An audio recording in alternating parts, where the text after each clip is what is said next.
Vamos a empezar un coloquio de la Fundación Hay Derecho y de la Plataforma Cívica por la Independencia del Poder Judicial sobre el balance de gestión del Consejo General del Poder Judicial. Tenemos aquí esta tarde para hablar de ese tema a 4 ponentes. Los voy a presentar brevemente.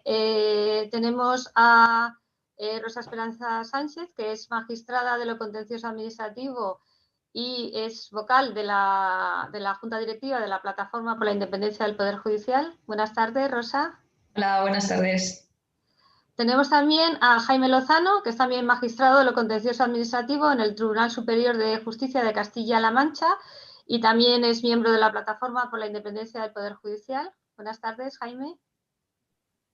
Hola, buenas tardes.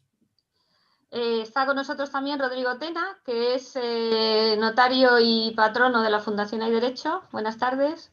Hola, buenas tardes. Y por último tenemos a Jesús Villegas, que es el secretario general de la Plataforma por la Independencia del Poder Judicial y que también es magistrado en ejercicio en juzgado de instrucción, ¿verdad, Jesús? Que justo el tuyo no me lo sé.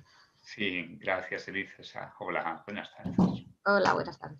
Bueno, pues sin más vamos a empezar con este coloquio que yo creo que es sobre un tema de máxima actualidad que ha estado pues en el debate público muy presente estos días y yo simplemente quería hacer una pequeña introducción, sobre todo a lo mejor para las personas que no sean tan, digamos, expertas, ¿no?, en el funcionamiento del Consejo General del Poder Judicial. Estamos hablando del órgano de gobierno de los jueces. Está regulado en el artículo 122 de la Constitución española y la polémica de los últimos días era sobre la forma de nombramiento de una parte de sus vocales.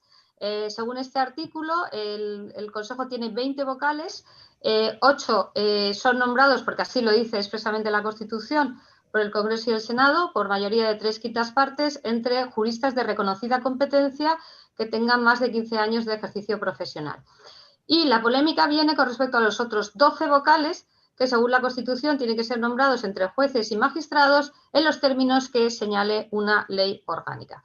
Esta es la Ley Orgánica del Poder Judicial, que se aprueba en el año 1980. Durante una primera etapa, esos 12 vocales judiciales son nombrados por jueces y magistrados y con la famosa reforma del año 1985 que promueve el Partido Socialista, esos vocales pasan a ser nombrados también por el Congreso y el Senado.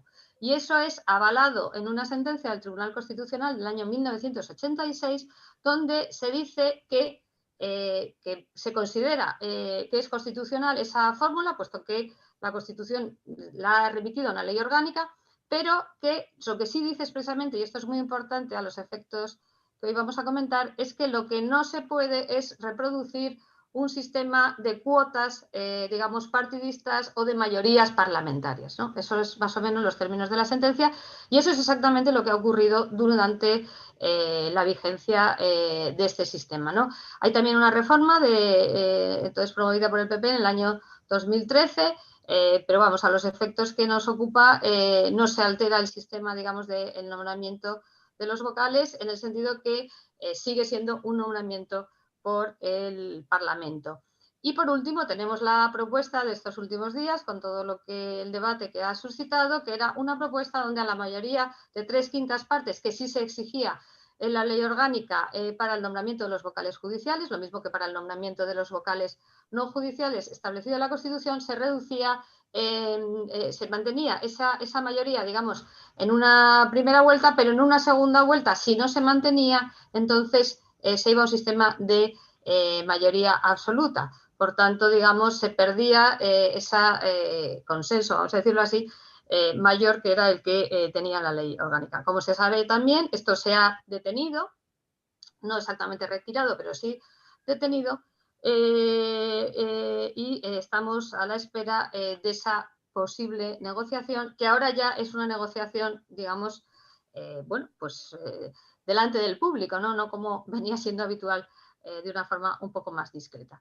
Este sería un poco el contexto del debate y yo creo que ahora lo que se trata es, con las personas que tenemos aquí, que yo creo que todas son expertas en este tema y además yo creo que también han demostrado que les preocupa y mucho el tema de la independencia de la justicia, pues vamos ahora, yo creo, a plantear una serie de preguntas que pensamos nosotros que son la que puede aclarar un poco la cuestión del problema que tenemos con este órgano de gobierno de los jueces. Entonces, sin más, voy a pasar yo a hacer estas preguntas. Lo que os pediría que fuerais relativamente breves en las contestaciones, y yo creo que luego tendremos también un tiempo de coloquio y de preguntas del público, o incluso entre nosotros si hay alguna cuestión que aclarar. Pues sin más, yo le preguntaría a Rodrigo por un tema que también ha estado mucho en el debate, y es el siguiente. ¿Cuál es el problema de que en una democracia sea el Parlamento el que elija a los miembros del órgano de gobierno de los jueces?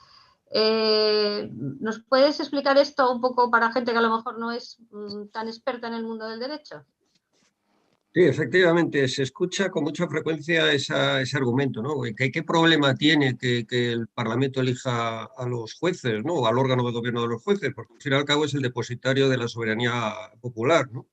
Pero claro, es que esto implica una concepción de la democracia muy defectuosa o muy antigua, porque efectivamente en Grecia hace 2500 años, pues los jueces y los jurados pues eran miembros o eran las propias asambleas populares, ¿no? Pero claro, es interesante reflexionar sobre cómo decidían precisamente en esos casos, ¿no? Eso lo sabemos por los discursos de Sócrates y Antifonte, que además no eran juristas, eran oradores, porque era lo único que se necesitaba, en cuanto que las decisiones se tomaban siempre por puros criterios de oportunidad política. Es decir, cuando se sometía a un juicio a un ciudadano, lo que se discutía no es si había cometido o no el delito, si este testigo que lo había visto era fiable o no, qué pruebas concurrían, como se haría ahora, ¿no? Sino se discutía sobre el carácter del encausado, sobre si era interesante o no que pudiese continuar en Atenas, por lo que podía aportar, o no, oye, si convenía exiliarle, mandarle al exilio, porque al fin y al cabo era un tío peligroso que vete a saber, ¿no? Eran cuestiones totalmente de oportunidad, cuestiones políticas del momento, ¿no? Y así se decidía en Grecia, en la democracia ateniense, porque claro, que Atenas era una democracia, pero no era un Estado de Derecho. A partir de la Ilustración, a partir de las revoluciones burguesas, la Revolución Francesa, la Revolución Americana, pues se llega a la conclusión de que la tutela de los derechos individuales y sobre todo, y esta es una idea fundamental, la tutela de la voluntad general expresada de la única forma que la conocemos, que es a través de un procedimiento que termina en una ley, eso necesita jueces independientes, porque si son dependientes del presidente del gobierno, del ministro de Justicia o de la coyuntural mayoría de turno, en el caso concreto van a decidir en contra de la ley, es decir, en contra de la voluntad general. Por eso, esta es una idea que me parece absolutamente clave y que cuesta muchísimo que la gente lo acepte, pero que me parece elemental, que es que solamente manda el Parlamento en una democracia cuando los jueces son independientes. Es decir, manda la voluntad general representada por la democracia representativa cuando los jueces son independientes. Si son dependientes, entonces no se sabe quién manda. Mandará hoy este, el otro, e incluso la propia mayoría que ha aprobado una ley, cuando se trata de aplicarla a un caso en el que está interesada, pues no le interesa que se aplique. Entonces, ¿manda la voluntad general en esos casos de verdad? Evidentemente no. A mí esto, que me parece de una evidencia enorme, pues todavía se escucha constantemente y además me parece chocante que sean precisamente la gente más de izquierdas, que deberían ser más herederas de ese espíritu de voluntad general rusoniano o republicano, los que les cuesta comprenderlo, ¿no? Sí, yo creo que efectivamente es que es una cuestión quizá, bueno, pues un poquito sofisticada, ¿no? Entonces está bien que lo aclares. Pero claro, la siguiente pregunta es muy fácil. Bueno, vale, esto está muy bien, pero ¿es que acaso los jueces no tienen también su propia ideología? ¿No son más o menos conservadores, más o menos progresistas? Al final no estamos cambiando, digamos, un control por otro. Bueno, efectivamente, este es otro argumento que se escucha mucho, sobre todo también en medios de izquierda, ¿no? Decir, bueno, es que al fin y al cabo los jueces pues tienen un sesgo conservador. Yo la verdad que cuando escucho esto me quedo un poco estupefacto, ¿no? Porque, bueno, ¿y por qué tendrán ese sesgo conservador, ¿no? Quizás porque un tío que quiere ser juez es un poco rarito, tendrá ciertas deformaciones psicológicas que le hacen ser conservador. Hasta eso no se atreven, ¿no? Pero lo que sí dicen es que, bueno, es que al fin y al cabo, para ser juez uno tiene que estudiar mucho tiempo, tiene que dedicarle a la posición determinados años, que al fin y al cabo le tiene que sostener a alguien, normalmente los padres, y por tanto una familia burguesa, acomodada. Entonces, claro, las personas de otros estratos sociales no pueden ser jueces y tal. Este argumento también me deja estupefacto, porque, por ejemplo, ¿saben ustedes, sabéis vosotros, a qué partido votan las rentas bajas en España? O sea, las rentas más bajas esto está totalmente comprobado, ¿no? Pues el primer partido con mucha diferencia sobre el segundo es el PP. ¿Y saben las rentas medias y medias altas a qué partido votan en España? Pues el primer partido es Podemos. Y claro, esto no solo pasa en España, pasa en todo el mundo, pasa en Europa, pasa en Estados Unidos. Es decir, los rentas bajas votan a la derecha y las rentas medias y medias altas, los que pueden permitir tener un hijo estudiando y juez o lo que sea, esos votan a Podemos, ¿no? Votan a la izquierda. Entonces, claro, es un poco sorprendente decir que las familias de rentas medias y tal votan a Podemos, pero sus jueces son jueces conservadores. Los hijos que se dedican a la judicatura son conservadores. Eso realmente es que no caja por ningún lado. Pero además hay que tener en cuenta que es que, claro, el que los jueces tengan ideología en un sistema como el español, que es inevitable, todo el mundo tiene su ideología, en un sistema como el español, como el continental en definitiva, tiene una importancia minúscula a la hora de aplicar las normas. Es decir, a diferencia de lo que ocurre en Estados Unidos, en España el aborto o el matrimonio homosexual no son decisiones judiciales, no devienen de decisiones judiciales, no devienen de la sentencia del Tribunal Supremo, son decisiones que adopta el Parlamento.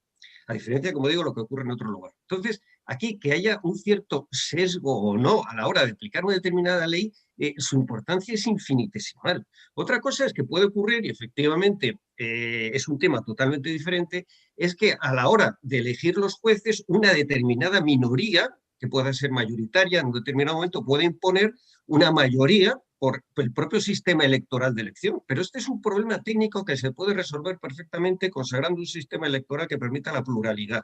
Y seguramente Jesús nos hablará de eso más adelante, ¿no? O sea que eso, entonces claro, alegar ese tipo de argumentos es absurdo. Es decir, para salvar a los jueces de sí mismos, de sus propios sesgos, ¿no? Los vamos a hacer dependientes de otros. O sea, para salvarles de su ideología los vamos a hacer dependientes de la partitocracia. Bueno, es que, claro, es que ese argumento es verdaderamente surrealista, ¿no?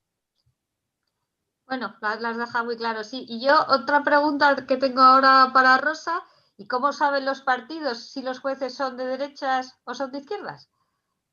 Pues sí, no nos debemos engañar. Efectivamente, los jueces tienen su propia forma de ver la vida, su particular personalidad, y a veces aflora al dictar las sentencias, pero en concreto al interpretar la ley. Al aplicar la ley, para eso previamente tienen que interpretarla. Se puede ser más flexible, menos flexible, más riguroso, interpretar la ley más acá, más allá, pero verdaderamente la etiqueta ideológica yo creo que la pone quien mira a los jueces, no los propios jueces en sus sentencias. En el foro es habitual que los abogados pues, puedan hablar de los jueces pro administrado, como jueces pro administrado o jueces pro administración, por ejemplo, en la jurisdicción contenciosa administrativa, que es en la que estoy ahora.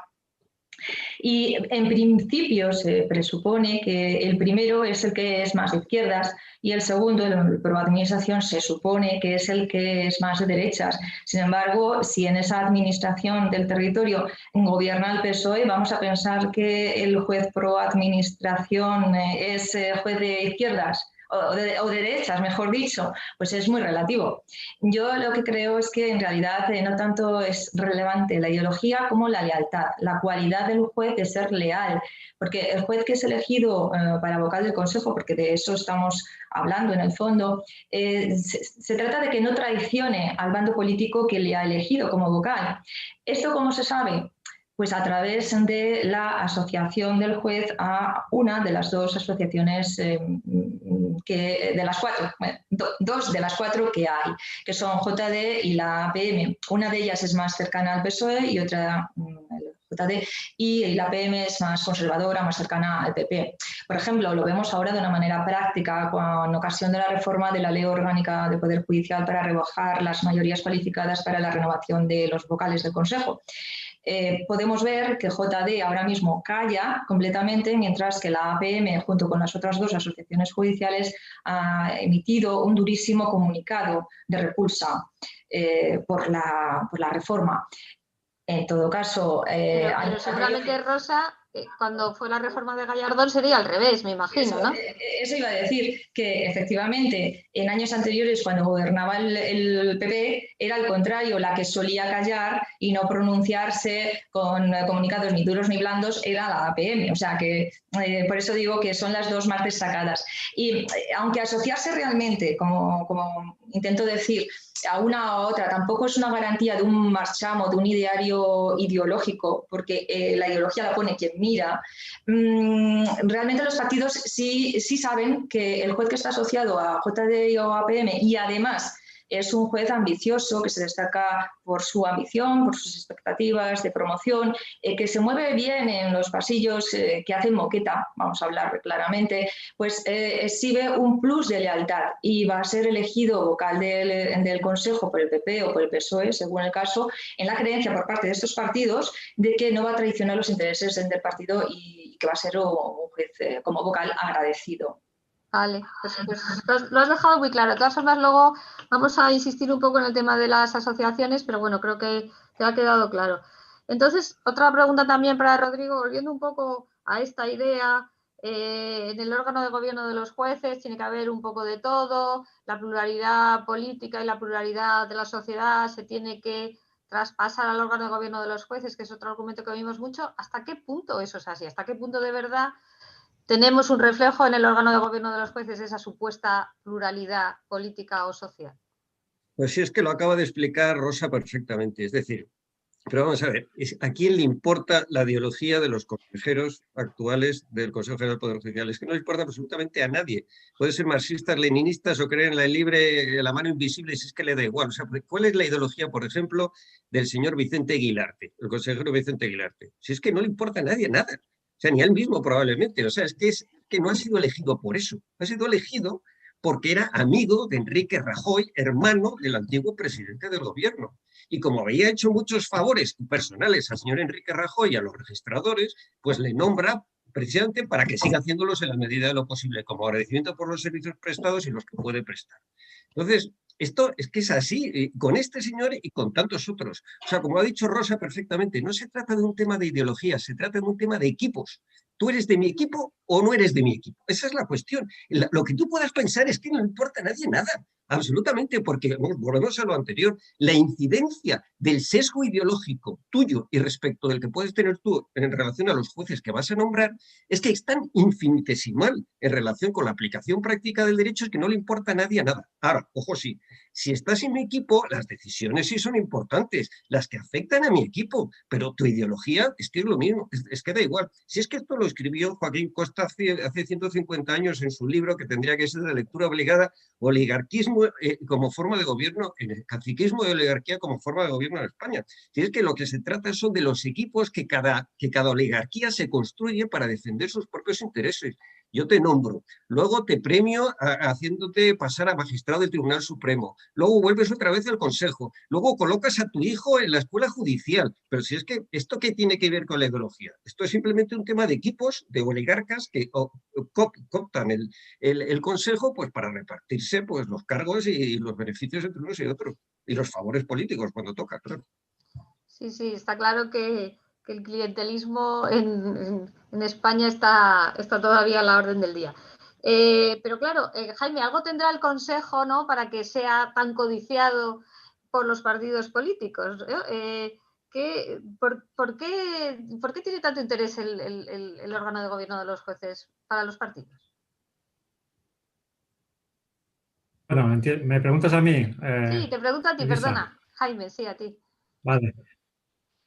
Bueno, que sea tan apetecible, hombre, la verdad es que una vez que el control parlamentario del gobierno en este tipo de organización parlamentaria está muy debilitado por el juego de las mayorías, en otros países a lo mejor con un jefe de Estado de contenido más fuerte puede ser otra cosa, pero aquí no, hay una línea de continuidad entre el gobierno y el parlamento. Una vez debilitado el control parlamentario, uno de los pocos controles, o casi el único que queda, es el judicial. Entonces, va de suyo que intentará ser colonizado por el resto de los poderes, por el Ejecutivo, por supuesto, que siempre tiene una potencia expansiva especial. bueno, el ansia de dominación, ya decía Voltaire que era una de las peores pasiones del alma humana, pues ahí está, o sea, no hace falta darle muchas vueltas.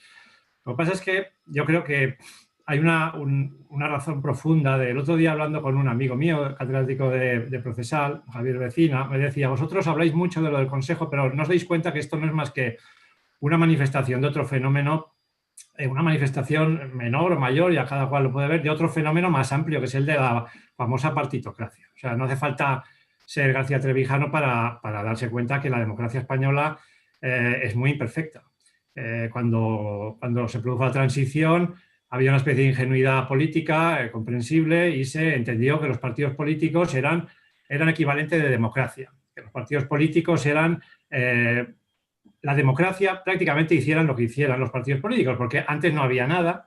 Pues es natural que cuando tenemos esto, pues creemos que esto es lo bueno. Pero claro, eso es como el que está sin comer y le dan un mendrugo de pan, pues le parece maravilloso, pero claro, al cabo de un tiempo, si va comiendo otras cosas, se da cuenta que el mendrugo no es suficiente. Pues esto es lo mismo.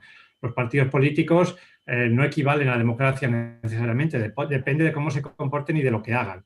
Entonces, los partidos políticos, en un sistema como el que tenemos, de listas cerradas, proporcional, etcétera, se han convertido en instrumentos dominados por pequeñas camarillas que no es que estén colonizando el Consejo General del Poder Judicial, es que yo creo que primero han colonizado el Parlamento. Porque uno puede decir, bueno, ¿cómo colonizar el Parlamento? Si el Parlamento es un lugar, es el hábitat de los partidos políticos. Bueno, pues no necesariamente. Podía ser el hábitat de los diputados que respondieran ante sus electores en sus circunscripciones, como sucede, por ejemplo, en el Reino Unido o en Estados Unidos, donde estamos hartos de ver a los diputados de un partido enfrentarse a su propio partido, al gobierno de su partido. Entonces, podían ser las cosas de otra manera. Aquí, lo primero que han hecho los partidos, y la triste historia de financiación ilegal de los partidos viene también de lo mismo. Pero Jaime, eso tienes toda la razón, pero yo creo que, concretando un poco en el tema del Consejo, sí, claro, esto de los nombramientos, eso, o sea, ¿qué tienen los nombramientos del Consejo? Vamos a ver, es que los partidos han colonizado el Parlamento. Y el Parlamento, no el Parlamento, sino los partidos, a través de eso colonizan el Consejo, porque dice la ley que el nombramiento es parlamentario, y a muchos ya nos parece mal que lo sea, pero es que ojalá fuera parlamentario.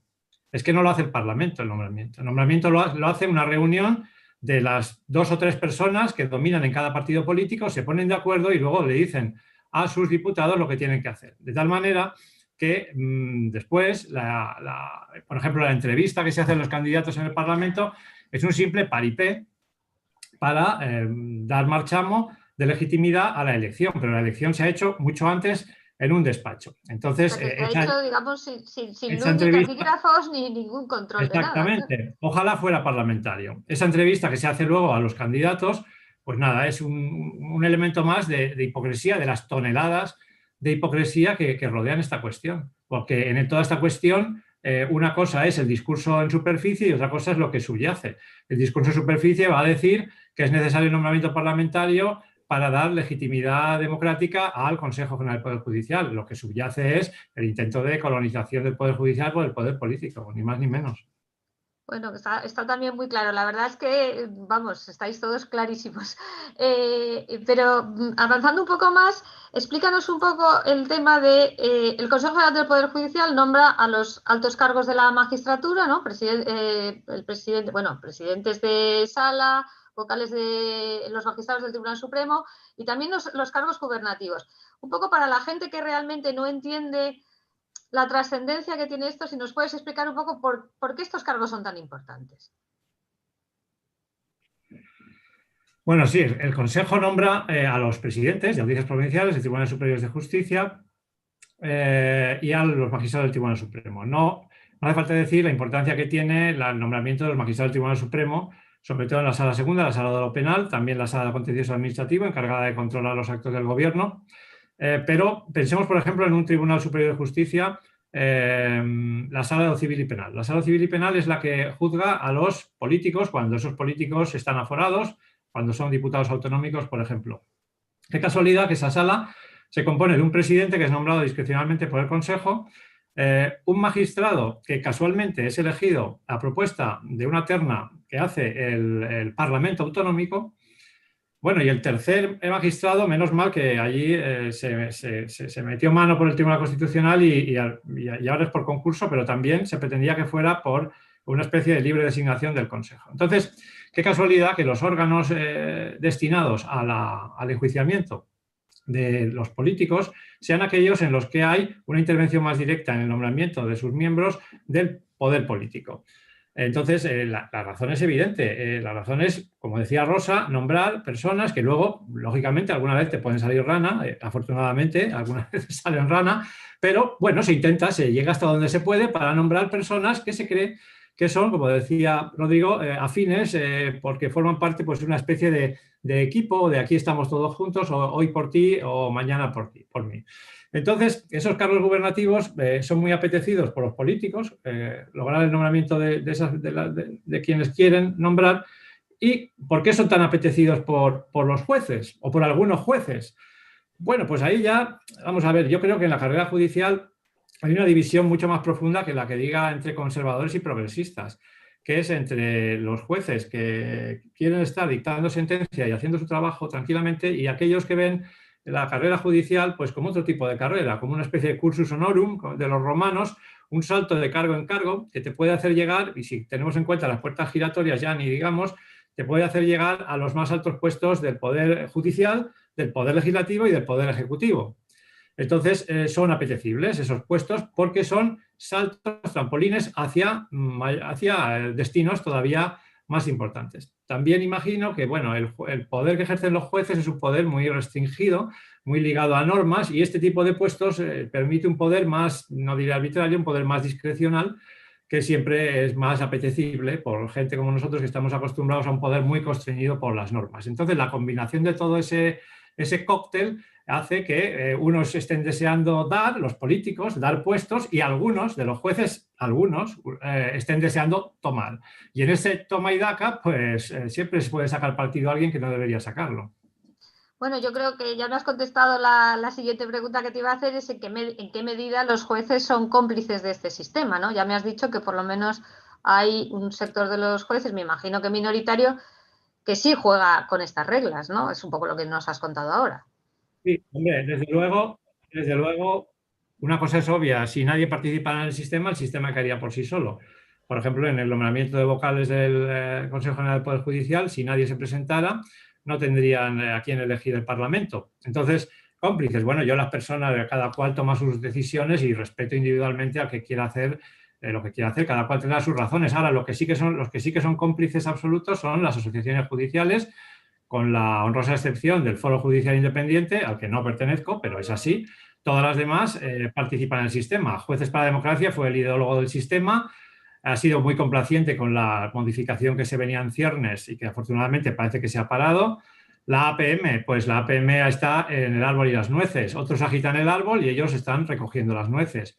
Francisco de Vitoria ha sido siempre muy combativa, pero ha sido siempre muy participativa en el propio sistema.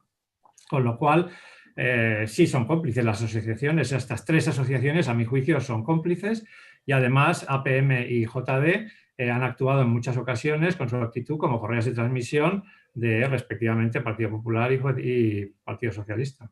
Vale. No quería que se me pasara una cosa, Rodrigo, que ha mencionado Jaime, que creo que es importante, que es el tema de los aforamientos, ¿no? Eso lo has estudiado tú mucho, es una peculiaridad del ordenamiento jurídico español que yo creo que favorece mucho, como ha explicado también Jaime, digamos, mayor interés, ¿no? en colonizar un poco el poder judicial por parte de personas que en el fondo lo que están haciendo, si te he entendido bien, Jaime, es prácticamente elegir al juez, ¿no? O a la sala que les va a juzgar. Sí, efectivamente, claro. Es que este tema del aforamiento tiene muchísima relación con el interés por parte de los políticos de controlar el Consejo, ¿no? Son dos temas que están muy relacionados.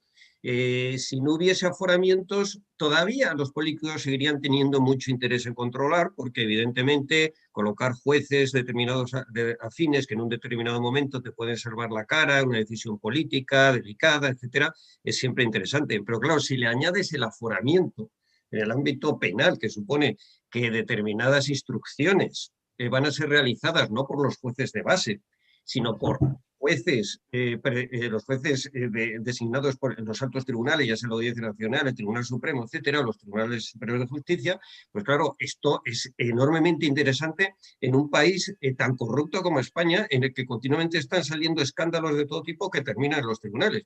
Claro, ellos todavía, y mira que lo han intentado y lo siguen intentando, que es desactivar a los jueces de base a través de distintos mecanismos. Ahora veremos qué pasa con la instrucción con el fiscal, etcétera, suprimir la acusación popular, etcétera, todo este tipo de cosas, o limitarla, que tiene mucho interés en hacer.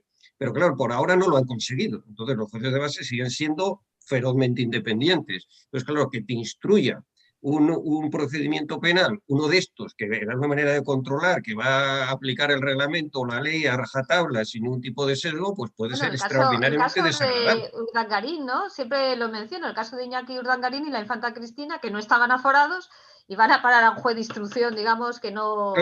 Claro. Es que, en cambio, la institución del aforamiento tiene enormes ventajas.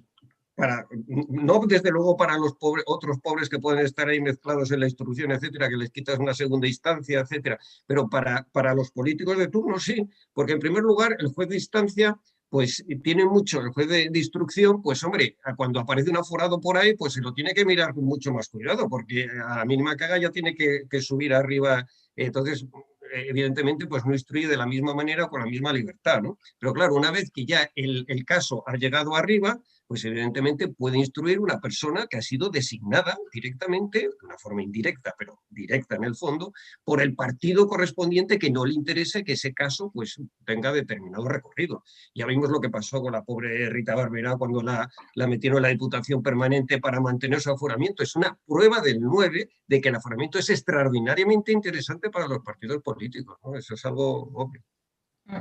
Muy claro también. Jesús, que no has hablado todavía. Hay otro tema que es muy importante también y que se suele abordar menos, ¿no? El famoso palo y la zanahoria del todavía presidente del Consejo, de Carlos Lesmes. Hemos hablado mucho de la zanahoria. Háblanos un poco del palo, ¿no? ¿Qué pasa con la potestad disciplinaria del Consejo? Bueno, lo del palo y la zanahoria lo podría explicar el psicoanálisis. Tuvo Lesmes su lapsus freudiano. Bajo una carta de corrección política pensamos muchas cosas que no nos atrevemos a decir y en un momento de inhibición se le escapó. A mí me gustaría hacer una reflexión importante y es que se dice que el Consejo General del Poder Judicial, como hace política judicial, pues por lo tanto es lógico que tenga una composición política y que en su proceso de designación pues haya elementos políticos. Y quizás eso pueda ser verdad en alguna de sus competencias. Pero si nos tomamos la molestia de leer la Ley Orgánica del Poder Judicial, veremos que algunas, por no decir la mayoría de sus atribuciones, tienen una naturaleza estrictamente jurídica. Si hablamos de la inspección de los juzgados y de los tribunales o de la sanción disciplinaria a los jueces, en teoría estamos hablando de unas materias en las cuales la ideología no tendría nada que ver. Si yo soy un juez presentable porque mi juzgado lleva mucho retraso o he cometido una infracción, evidentemente que me deben sancionar si soy culpable. Y en el caso de que no haya hecho nada, con un procedimiento con todas las garantías, pues dictar una resolución en la que sea absuelto, en la que se diga claramente que no tengo ninguna responsabilidad de naturaleza disciplinaria. Cuando nosotros queremos que el órgano de gobierno de los jueces tenga una composición política y simultáneamente les atribuimos estas competencias de naturaleza política, lo que estamos es montando un mecanismo para que la política influya en cuestiones estrictamente jurídicas. Eso no se dice. Se hace el montaje y se espera la complicidad de todos, que miremos para otro lado. Y el máximo representante de ese sistema, en un determinado momento, tuvo un lapsus y dijo el secreto a voces, lo que todos sabemos. Haced como si fuerais juristas, comportaos como los políticos togados que sois. Bueno, pues muy claro también. Pero Rosa, una pregunta. Todo eso está muy bien lo que estamos diciendo, pero al ciudadano de a pie, al final, ¿esto cómo le afecta? Porque yo también comprendo que esto parece una cosa que nos importa mucho, ¿no? A los jueces, a los juristas, a los que estamos cerca de, digamos, de este entorno, pero al ciudadano puede decir, bueno, ¿y a mí qué más me da, no? ¿Es importante o no para el ciudadano de a pie? Bueno, eso tendrían que contestar ellos, ¿no? Como se suele decir, pero sí que nos podemos mover en el plano de las sensaciones, de la sensación que tenga cada ciudadano y también de la realidad cotidiana de cada cual. Le incumbe y mucho, digamos, y en distintos aspectos. Voy a destacar, aunque hay otros, el penal, el aspecto penal o el plano penal y el civil. Cuando el ciudadano piensa en las condenas o en las resoluciones también de los políticos de izquierda y de derecha, ya sea por delitos de prevaricación, corrupción urbanística, cohecho, etcétera, suele ver esas condenas o resoluciones como más suaves o complacientes que cuando los tribunales juzgan o condenan y absuelven, mejor dicho, o condenan a una persona normal. Parece, o tienen la impresión de que se les da un trato de favor que ellos no tienen.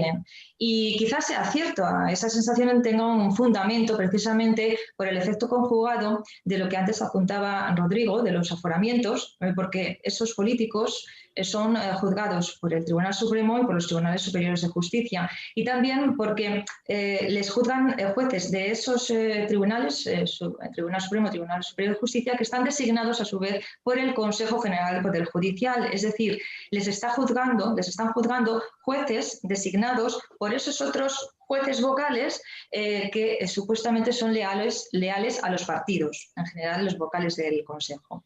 Entonces, es esa impresión, esa sensación que tienen de poca parcialidad y de que no hay igualdad de trato. Y luego en el plano civil no debemos perder de vista que el Tribunal Supremo sienta jurisprudencia y el resto de los jueces haremos más o menos lo que viene a señalar la doctrina del Tribunal Supremo como faro, como guía. No hace mucho una decisión de la Sala Primera, la Sala de Civil del Tribunal Supremo, hace unos días, sobre el IRPH, va a afectar a miles de hipotecas de ciudadanos españoles. Lo mismo que en su momento la famosa sentencia de la Sala Tercera sobre el sujeto pasivo del impuesto de actos jurídicos documentados, que fue del 2018, me parece, que también afecta a miles de compradores de vivienda.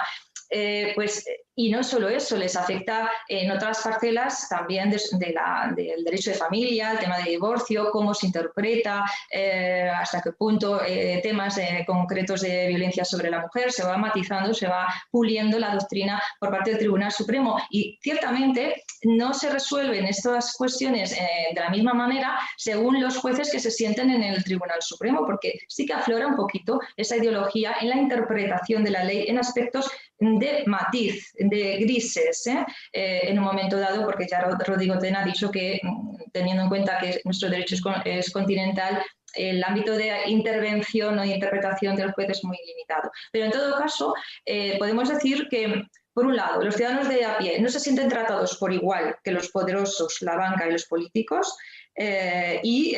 por otro lado, que en penal es más una sensación que otra cosa, y en civil también, porque es que a veces se lee que las decisiones del Tribunal Supremo, o la clave que se observa es que se pueden dejar llevar por los intereses de la banca, quizá, o por otros intereses de grupos de poder fáctico. ¿Y por qué? Pues piensan los ciudadanos, porque los jueces del Tribunal Supremo, al fin y al cabo, están nombrados por el Consejo General del Poder Judicial. Ahora, hasta ahora, ¿con qué mayoría habían sido nombrados los vocales del Consejo? ¿Con mayoría del PP? Voilà, aquí lo tenemos. Por eso el Tribunal Supremo ha resuelto lo que ha resuelto sobre el impuesto de actos jurídicos documentados. Entonces, esa duda, esa sospecha, esa impresión que tiene el ciudadano de que no está siendo tratado por igual y de que los magistrados del Tribunal Supremo se dejan llevar por intereses partidistas o por responder o congraciarse con aquellos que le han aupado hasta allí, pues simplemente con que sea una sospecha, pues eso realmente socava los fundamentos del Estado de Derecho. En definitiva, los jueces del Supremo, cuantos más ajenos sean a los partidos políticos y más impresión darán de que están aplicando la ley, de manera imparcial, salvaguardan la igualdad y ponen de manifiesto que resuelven aplicando la ley sin amiguismos y sin supuesta lealtad al poder. De eso se trata, de que se exhiba, que haya imparcialidad y que lo parezca, ¿no? Sí, está claro, es lo de la mujer del César, ¿no? Tiene que parecerlo también. Pero luego también, bueno, lo has casi contestado también, pero y luego está el tema también un poco de lo que, no sé si es la expresión, jueces de base, jueces de trincheras, los jueces, digamos, un poco que no están haciendo esa carrera de la que hablaba antes Jaime, ¿no? ¿Cómo les afecta a ellos? ¿Realmente en su independencia les afecta este sistema que tenemos o no?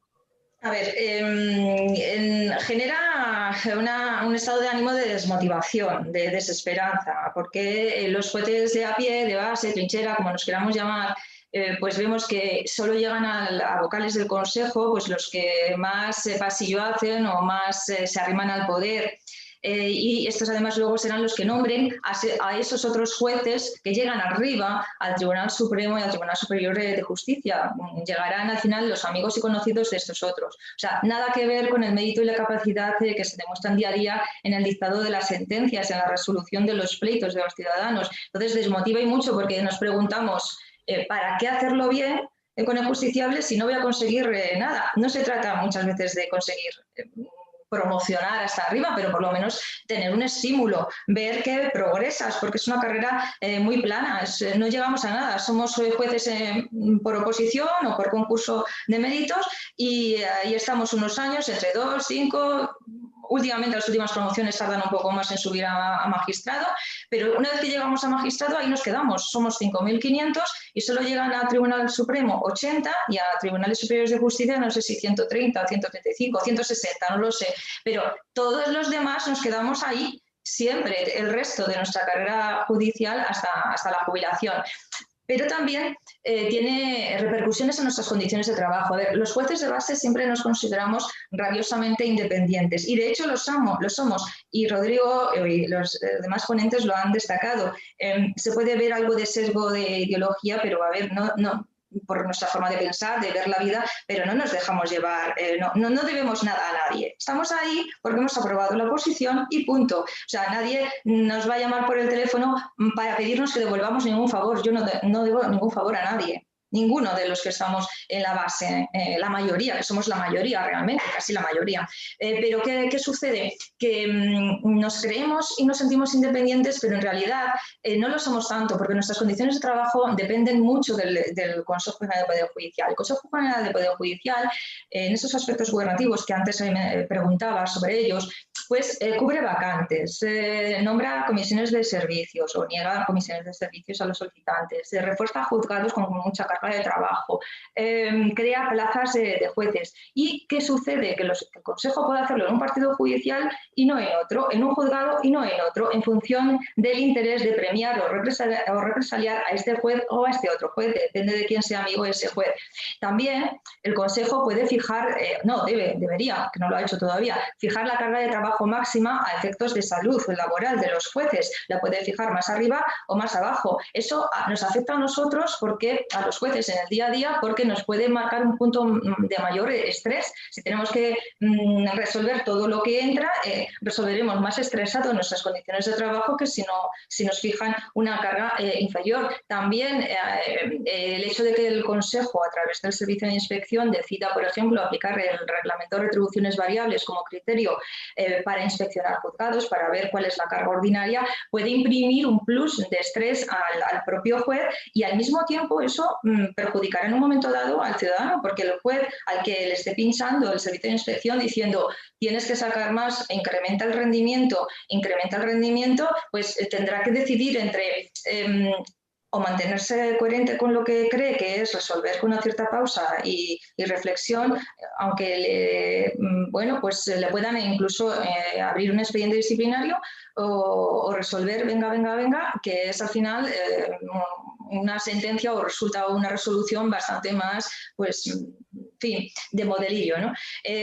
La idea del PSOE, por ejemplo, en general, en su política judicial y sobre todo a la hora de influir sobre los vocales del Consejo, la idea en general del PSOE es que el juez tiene que trabajar, tiene que trabajar a destajo, sacar papel. El juez tiene que ser un sacador de papel, todo lo que entra debe salir, no hay que crear más juzgados y por eso Por eso, Juan Carlos Campo, el ministro de Justicia, últimamente hablaba de que los jueces no se tienen que ensimismar en su trabajo, tienen que sacar, no se tienen que empezar ahí a endiosar creyendo que van a sentar. Pero Rosa, es cierto que tenemos una de las ratios más bajas, ¿no?, de Europa de jueces por número de habitantes, o sea que no parece que sea solo un problema de tienes que sacar, es que a lo mejor lo que hay que es tener más jueces, ¿no? Claro. Bueno, aparte del problema que tenemos de la tremenda, digamos, número de pleitos, pero objetivamente, por mucho que le pidas a los jueces, si no tienes jueces suficientes, eso no va a salir, ¿no?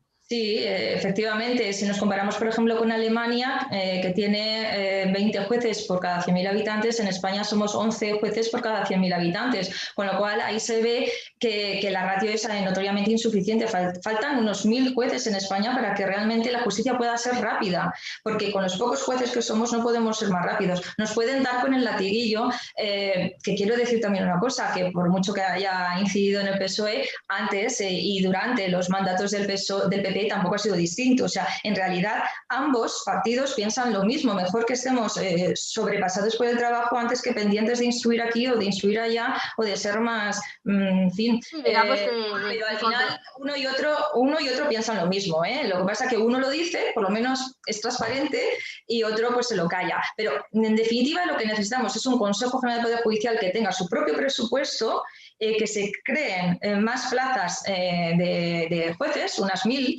y sobre todo que la mayoría de los vocales del Consejo sea independiente de los partidos políticos, porque aunque el Consejo General del Poder Judicial sea un órgano de gobierno, tiene que afrontar problemas reales de los juzgados de verdad. Entonces es mucho mejor que esos vocales del Consejo interpreten lo que nos sucede a los juzgados, no como la realidad, no como un Juego de Tronos en donde hay premios y hay represalias y hay luchas de poder. No, es que estamos hablando de la justicia que llega al ciudadano, y eso es muy importante, lo suficientemente importante para que se... Está claro, pero Jaime, me parece que estamos un poco lejos de eso, ¿no? Porque volviendo un poco otra vez al tema del Consejo, bueno, nosotros, según he leído en la Constitución, los 20 vocales del Consejo son los que nombran a su presidente, que es el presidente del Tribunal Supremo, el representante del tercer poder del Estado, pero resulta que con este último, yo creo que también con alguno anterior, se sabe antes el nombre de que se constituya el Consejo, ¿no? Que esto es un poco raro.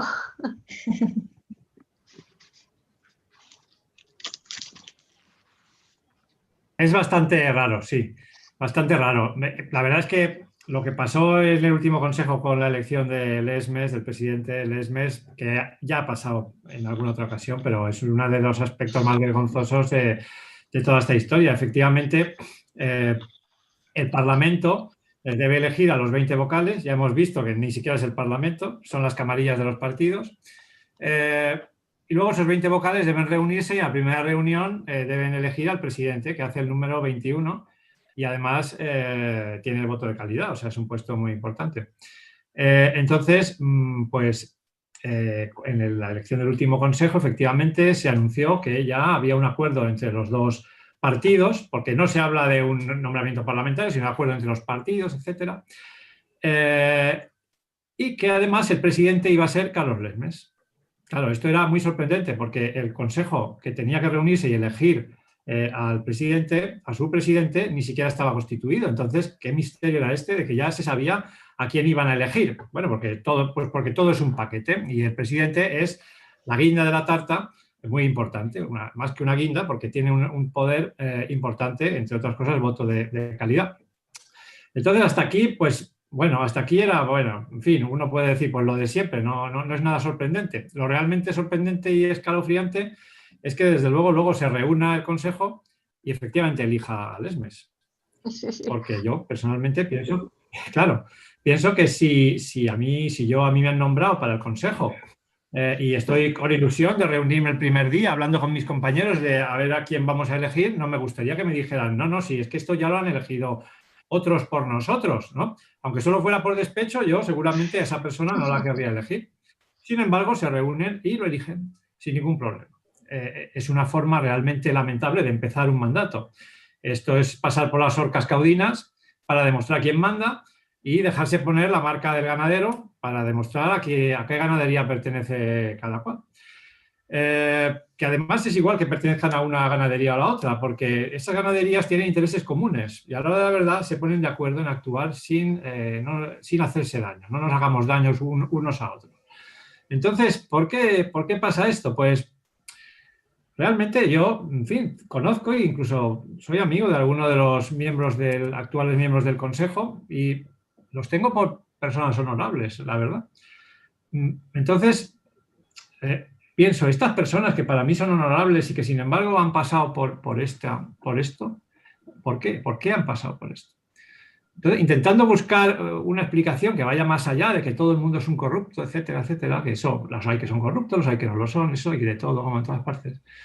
Pues no lo sé, yo supongo que tiene algo que ver con esta mística del consenso político, que parece que hay momentos en que, como la estamos viviendo ahora mismo, por ejemplo, el proyecto de ley del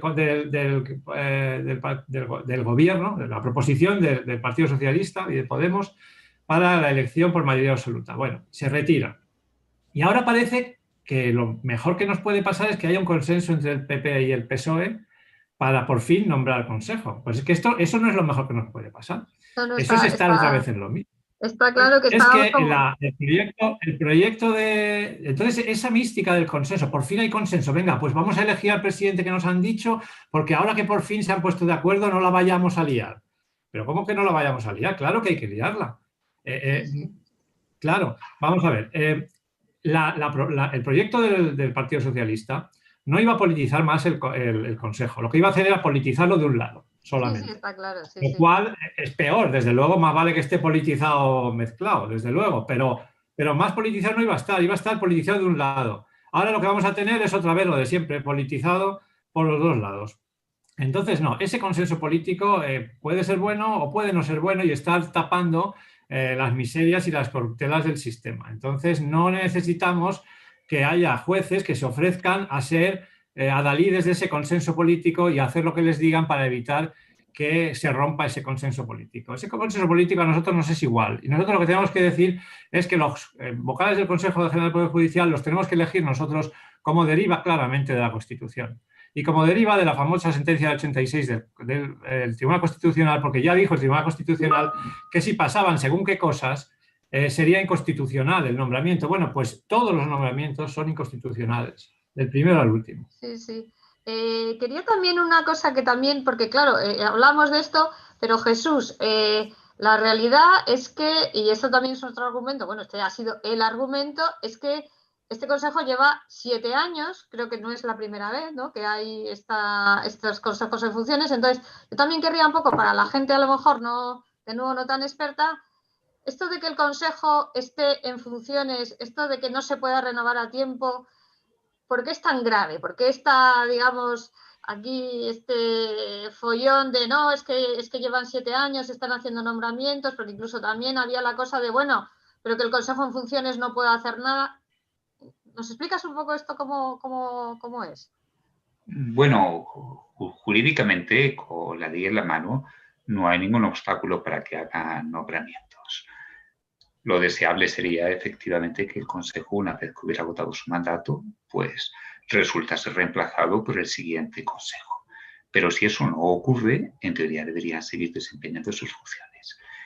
La circunstancia de que estén reteniendo los nombramientos o de que los hayan retenido evidencia lo que el propio Consejo ha dicho, lo que el propio presidente ha dicho, es que están esperando instrucciones de los políticos. Entonces, esta demora lo que vuelve de nuevo a hacer es que aflore esa capa subyacente acerca de la cual todos deberíamos guardar ese silencio cómplice.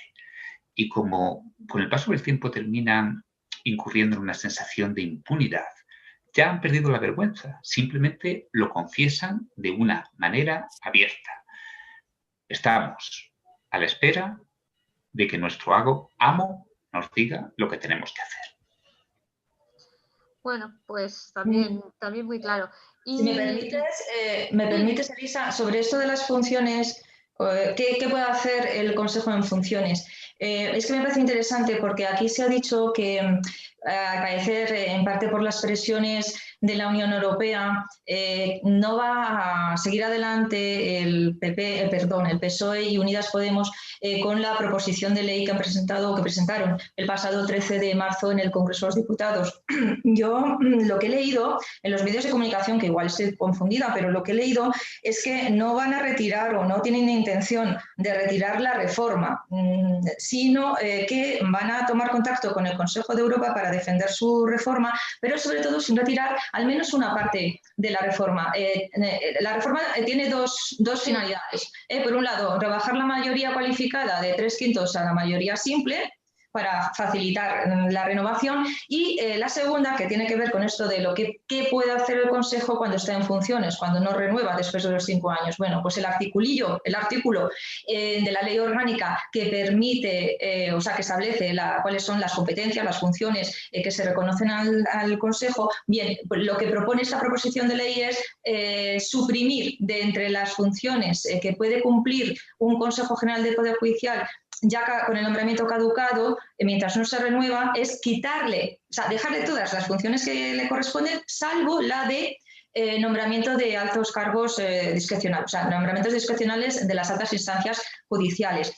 Y quiero llamar la atención sobre esto, porque aunque finalmente se llegara a algún tipo de consenso entre el PP y PSOE para renovar el Consejo, si finalmente esa segunda parte de la reforma de la ley orgánica llegara a llevarse a efecto, tiene un efecto muy perverso, porque lo que se consigue con esto al final es que la mayoría parlamentaria que salga de las nuevas elecciones generales, la que sea, va a lograr que cuando caduque el nombramiento del Consejo, del actual Consejo, cuando se renueve, no pueda nombrar jueces del Tribunal Supremo y los presidentes de Tribunales Superiores de Justicia y de las salas, porque el Consejo en funciones no podrá nombrarlos. Entonces, hasta que no se renueve de nuevo el Consejo, no se podrán nombrar nuevos jueces del Tribunal Supremo. De alguna manera es lograr que el Poder Ejecutivo, el de la Nación, pueda al final nombrar a los vocales del Consejo y esos a su vez los jueces del Tribunal Supremo. No sé si me he explicado. Es una maniobra un poco retorcida, pero que ahí está, y que yo sepa no se ha retirado esa proposición de ley, que ojo, no es lo mismo que proyecto de ley, porque la proposición de ley no tiene que ser, no requiere ni informe del Consejo General del Poder Judicial ni del Consejo de Estado. Mucho más. Es que esto que dice Rosa es muy interesante porque... ¿Cómo se ve en Europa? ¿Perdón? Esto que dices sí, es muy interesante. ¿qué iba a decir? A ver, Elisa. Sí. ¿Quién habla? Es que se me está yendo la conexión. A ver. Ya había ido la conexión un rato, sí. Ahora está, vale. Pues que en relación con esto que decía Rosa, que le preguntaba a Rodrigo, que efectivamente esto cómo se ve desde Europa, o qué problemas podemos tener en Europa o estamos teniendo en Europa. Creo que Jaime quería apuntar una cosa a lo que comentaba antes. Perdona, es que como estaba... Gracias, Rodrigo. Es muy brevemente, que esto demuestra, lo que ha dicho Rosa es muy interesante, demuestra una alergia enorme al contrapeso de poderes. En los estados presidencialistas, la elección del presidente y la del Parlamento va por separado precisamente para que se puedan contrarrestar, para que pueda haber un presidente de un partido, un parlamento de otro partido. Y aquí el Consejo también tiene una elección por 5 años, no por 4, para que pueda haber una discrepancia. Entonces, esto causa irritación, no puede haber esa discrepancia y tiene que ser, todo el mundo tiene que estar orientado en la misma dirección del que manda en cada momento. Vale, perfecto. Pues si quieres, Rodrigo, con el tema de Europa. Sí, bueno, es obvio que esta situación pues, iba a suscitar una reacción en Europa, porque evidentemente Europa está muy sensibilizada ahora con los temas de Estado de Derecho, ¿no? Por lo que está pasando en Polonia y en Hungría, etc. Y hay que tener en cuenta además que la situación que nosotros tenemos no está muy alejada de lo que está ocurriendo ahí. O sea, evidentemente, si ya esta proposición de ley llega a buen puerto, ya ni te cuento. O sea, es que estamos prácticamente en el mismo escenario, lo cual verdaderamente es un poco terrible, ¿no? O sea, es un poco humillante para los españoles que hemos hecho un esfuerzo tremendo desde la transición de adaptación a las formas del Estado de Derecho a nivel europeo, homologarnos con ellos, etcétera, este retroceso que nos lleva a homologarnos con estas democracias absolutamente iliberales, ¿no? Entonces, eso la verdad es que yo creo que es un oprobio que cuesta mucho tragar. Pero es que, es más, esta situación actual es también una situación que es desfavorable desde el punto de vista europeo. El Greco lo ha recordado y lo está recordando constantemente. La situación actual no casa bien con las recomendaciones europeas en este tema, ¿no? Entonces, claro, yo creo que lo que se necesita probablemente, una vez que se ha puesto este tema en el disparadero, es continuar a nivel europeo explicando, ¿no? Ellos van a explicar la reforma, pero nosotros también deberíamos intentar explicar que la situación actual está muy lejos de lo ideal y que aunque este proyecto no llega a un buen puerto, si al final volvemos otra vez, como decía Jaime, a la práctica del reparto de ese consenso mal entendido, mal explicado, pues vamos a seguir alejados de las mejores prácticas europeas en este tema, sin duda alguna. Bueno, llevamos ya una hora, que lo digo porque lo tengáis un poco en cuenta. A mí me gustaría ir terminando, porque como sabéis, lo ideal es estar 1 hora y cuarto, tampoco mucho más. Y yo creo que aquí yo os pediría un poco también, vale, este diagnóstico yo creo que ya ha quedado muy claro, es bastante demoledor desde mi punto de vista, pero ¿qué soluciones tenemos, ¿no? ¿O qué propuestas tenemos? Entonces, bueno, yo creo que Jesús, tú como representante de la Plataforma por la Independencia del Poder Judicial, porque esto también ha dicho Rodrigo, hay que seguir, ¿no? ¿Qué hacemos o qué soluciones podemos ofrecer desde la sociedad civil? Hombre, desde la sociedad civil lo que tenemos que hacer es no callarnos y señalar, porque aquí hay un complot de silencio. A algunas asociaciones judiciales interesa que de esto no se hable y nosotros tenemos que quitar la mordaza. Pero soluciones prácticas. Hombre, lo más sencillo sería una reforma de la Ley Orgánica del Poder Judicial que nos retornase al sistema del año 1980, porque, como decían los clásicos, la experiencia es la madre de la ciencia. Y por muchas dificultades, por muchas irregularidades o anomalías que hubiera tenido la ley anterior, el nivel de degradación y de humillación al que ha llegado el Poder Judicial con este sistema con la colaboración de los políticos tocados es que ha sido inimaginable. A mí lo que me gustaría es que hubiera la valentía suficiente por parte de los vocales del Consejo y de las asociaciones judiciales para cambiar el sistema desde dentro. Si los partidos políticos, evidentemente, están interesados en mantenerlo, sería algo verdaderamente emocionante que esos vocales, con su dignidad, dijeran: nosotros vamos a modificar estas reglas y, como decía Jaime, vamos a demostrar que no somos lacayos. Es que aunque fuera nada más que por vergüenza torera, a mí no me gustaría estar en esa situación. Pensemos que las personas que están ahora como vocales del Consejo son jueces, son catedráticos, son profesionales de un alto nivel, no necesitan estar allí para vivir. Y sin embargo, pasan por las horcas caudinas de la sumisión al poder político. Cuando mueran, no van a dejar nada más que sus huesos o la vergüenza. No pasarán en la historia nada más que como unos simples engranajes de un sistema que estaba a servicio de unas oligarquías de poder. No tiene la valentía suficiente. Yo me acuerdo que se lo dijimos, Elisa, cuando estuvimos hablando con el presidente del Tribunal Supremo, con Lesmes, de decir: ponemos un zapatazo en la mesa como si fuéramos Khrushchev, y vamos a cambiar el sistema. Vamos, por ejemplo, a aprobar un reglamento de nombramientos de altos cargos judiciales que objetive los nombramientos. Nosotros propusimos con un 75% perfectamente baremado y un 25% de discrecionalidad, lo cual les dejaba una manga anchísima para colocar a quien quisiese. O, por ejemplo, que adoptasen una técnica administrativa de la delegación del poder.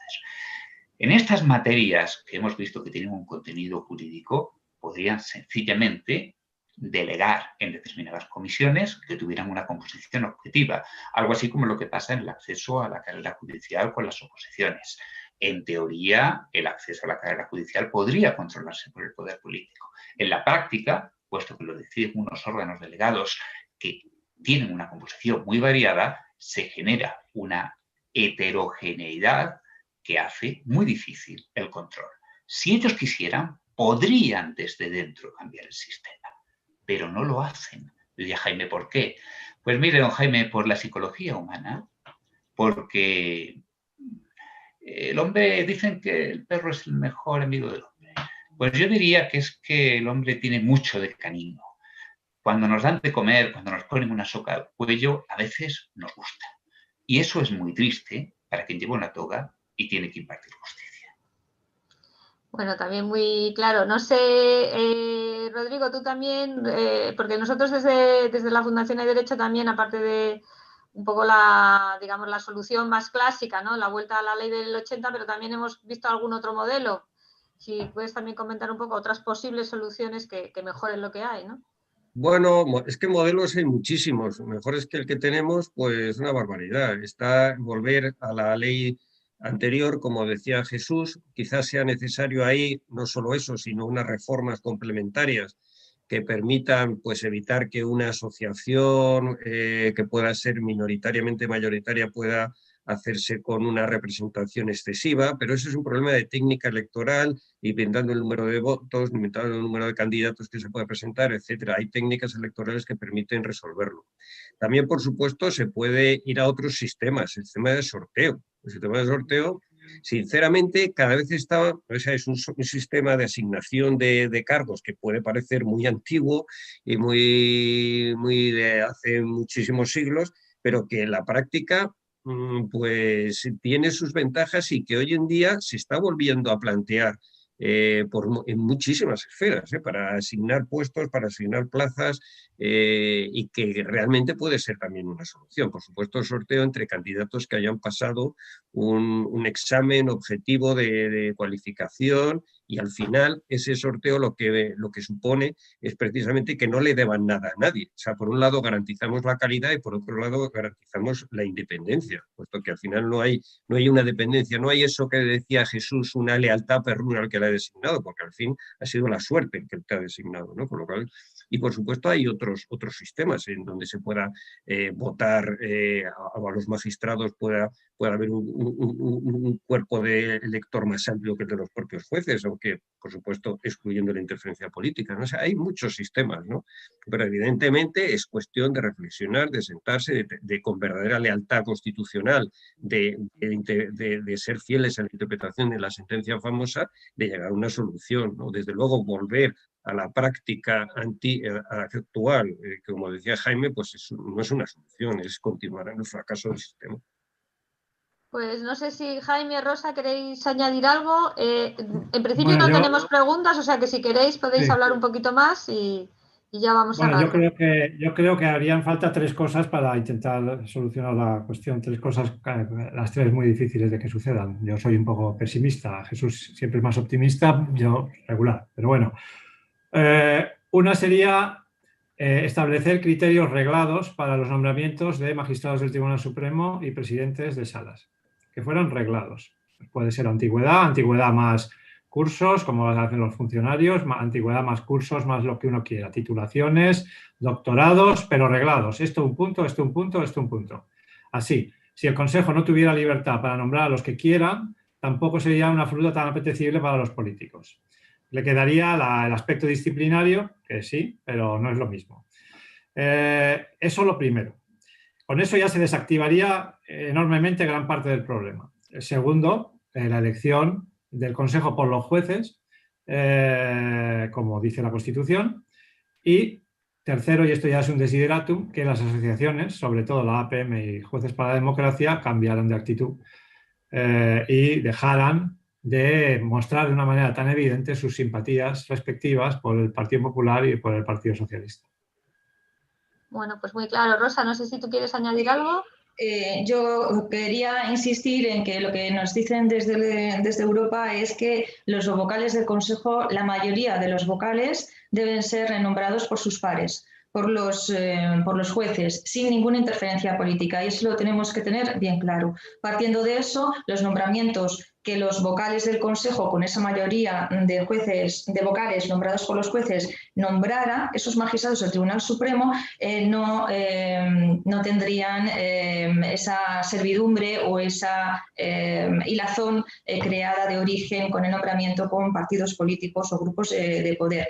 Y en segundo lugar, introduciría la carrera horizontal, un medio de promoción de los jueces para que la carrera horizontal no fuera plana, un estímulo para el trabajo diario o cotidiano de los jueces, de tal manera que pudiéramos ir progresando en reputación, en reconocimiento, sin necesidad de llegar al Tribunal Supremo o sin necesidad de pelearnos entre nosotros por llegar al tribunal, a presidencias de tribunales superiores de justicia o de audiencias provinciales, porque incluso desde el mismo puesto de trabajo, aunque estuviéramos en él toda la vida, en la misma ciudad, en la misma población, podríamos ir progresando en reconocimiento y no tendríamos, como digo, que pelearnos. Y luego, para llegar al Tribunal Supremo, pues que se cogiera a los que han ido subiendo la escalera, porque esto sería la carrera horizontal, que tiene su modelo en Italia, ya consolidado. Es una especie como de escalera de escalones, me parece que hay en Italia 8 escalones, se van subiendo cada 4 años, cubren todo el periodo de vida profesional activa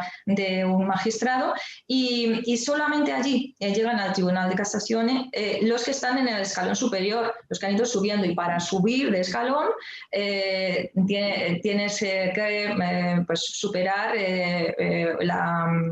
la evaluación de competencias. Una evaluación de competencia que evalúa pues, las sentencias que has puesto en los 4 años anteriores, el tipo de trato que das a los profesionales, la manera de celebrar los juicios, cómo llevas el juzgado. En fin, evalúan como juez, para entenderlo. Como juez, por tu competencia profesional. Lo ideal sería, lógicamente, porque ahí, si no podríamos introducir de nuevo la influencia política, lo ideal sería que se realizara por un órgano independiente, autónomo, vamos a dejarlo en autónomo, que podría ser el propio servicio de inspección, también podría serlo, o una auditoría externa, o los propios jueces, pues como siguiendo el modelo de los inspectores médicos en los servicios sanitarios de salud, que son muy independientes, son rabiosamente independientes. Yo lo estoy viendo en Osakidetza. Entonces, ellos evalúan a los propios médicos, ¿no? Pues lo mismo con nosotros, que hubiera jueces que formaban parte de ese organismo, quizá seleccionados por algún tipo de concurso selectivo,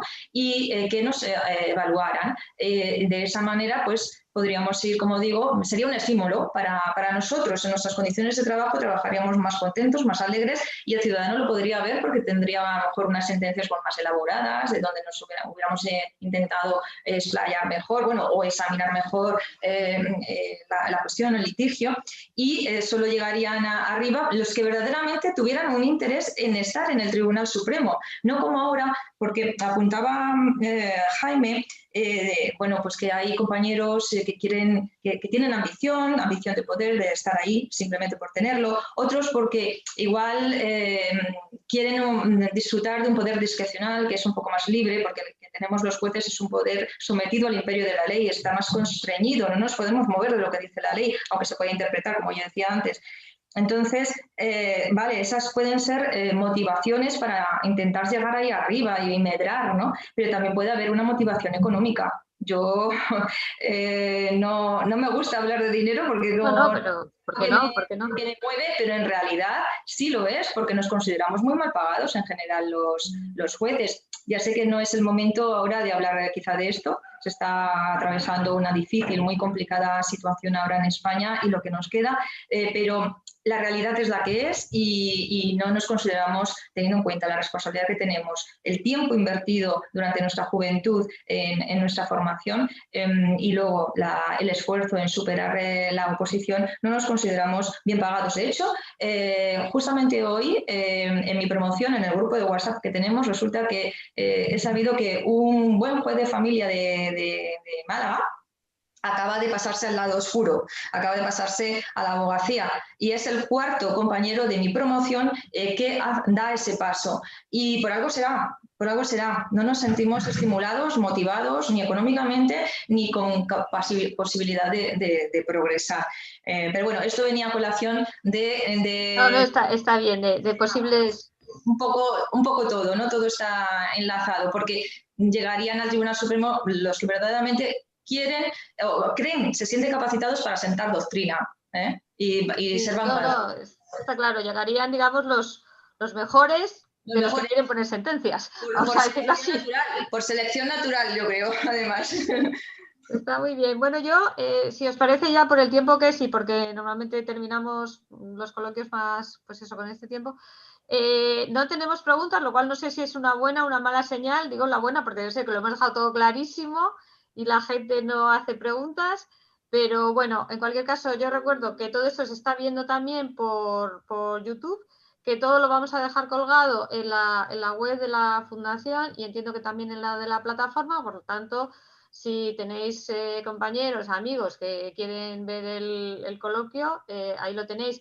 Yo creo que ha sido muy claro, habéis sido clarísimos en la exposición. Yo estaba hasta pensando, esto se lo tenemos que mandar al comisario de justicia, porque realmente creo que en una hora le hemos explicado cuál es el problema que tenemos aquí. Lo que pasa es que no sé si habla español, pero bueno, yo creo que ha sido muy, muy claro, muy, muy enriquecedor. Y muchísimas gracias a todos. Ahora vamos a hacer una cosa que es básicamente que David va sacando a los participantes y si queréis nos quedamos los ponentes, pero ahora todavía la gente nos está escuchando. Entonces, muchísimas gracias de verdad y bueno, pues David, cuando quieras vas cerrando.